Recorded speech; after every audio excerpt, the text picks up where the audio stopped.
How's it going? I'm Waterfields1. It's a bad day. The one AAA game that I was genuinely looking forward to was Star Wars Outlaws, scheduled for release on the 30th of August 2024. Well, today it has been torn to shreds by EuroGamer in their preview, and they did not like it. They described the game as bland. A bland open world game. Could there be any more of a damning adjective? Now, the worst part of this for me is that I have a lot of respect for EuroGamer, so I believe what they have posted. I completely believe that that is the case.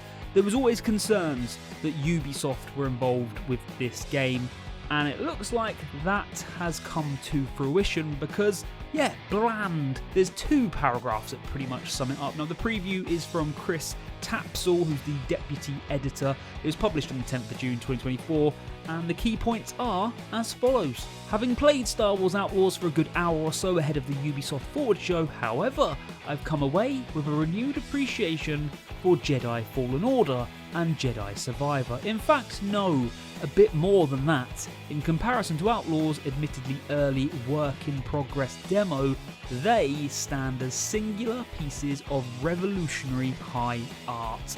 Outlaws' early gameplay feels positively ancient, not only mechanically, but in execution, in its near total lack of character, flair, invention, detail, or style.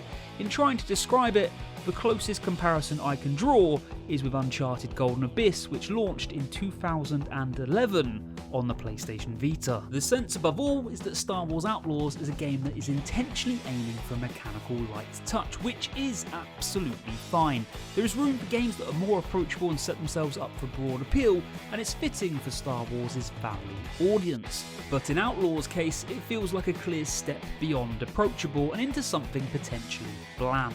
Come back to Jedi, the inevitable comparison given the similarities.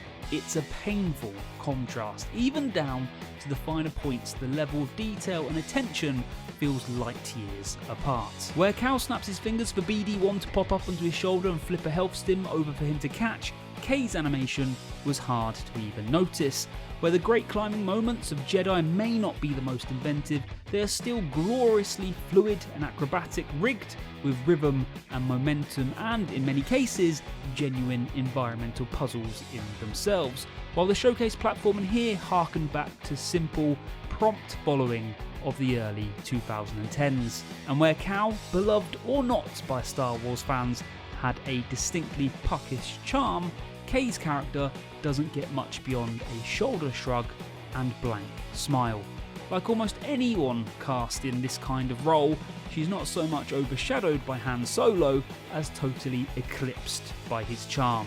Again though, it's a demo without context. Without anything being final, there is still time.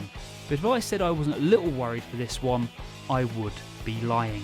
Damning words indeed by Mr. Tapsell. Now for me, EuroGamer has always been one of the honest media outlets. In comparison to IGN, it's always been believed and it always feels like there's some backhanders from publishers to ensure certain games get better reviews than they are probably deserving of. EuroGamer has always held its head high. It's always felt honest and open, and I think this piece is very reflective of that, which makes me very concerned for Star Wars Outlaws, because as I said, I was genuinely excited about this game, and if all that has been said is true and comes to be true on full release, then this looks like it's going to be a pretty big flop. It shouldn't be a flop, it's an open world Star Wars game with an original story. It should be hugely successful, and it will probably do alright on sales at launch, but the reviews are going to speak for themselves. You can't have an open world game that's bland. You just can't. You can't wander across planets, universes, and have a bland experience. That is not going to do well. That is not going to do well with Star Wars fans. That's not going to do well with casuals. It's going to flop. And that is my biggest concern right now, is that Ubisoft, their track record's not the best at the moment.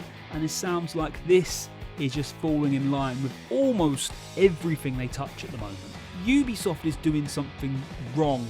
Whether it is at the top table, people are just making decisions to make money and they've almost forgotten their heritage of making incredible gaming experiences, which they used to do, and arguably they still do. Assassin's Creed is probably one of the ones they've managed to maintain, although it has very much been just a stamp and repeat job for a lot of those Assassin's Creed games. Yes, they've been fairly innovative in the last, 3, I guess, but I'll be honest, I haven't even been interested in them. They've got another one coming out, not interested.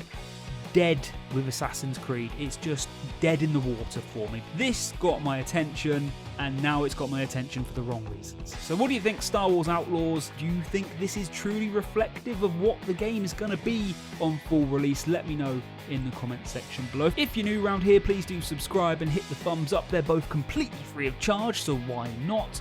I'll be replying to the comments in the comment section, so please, let's have a good chit chat.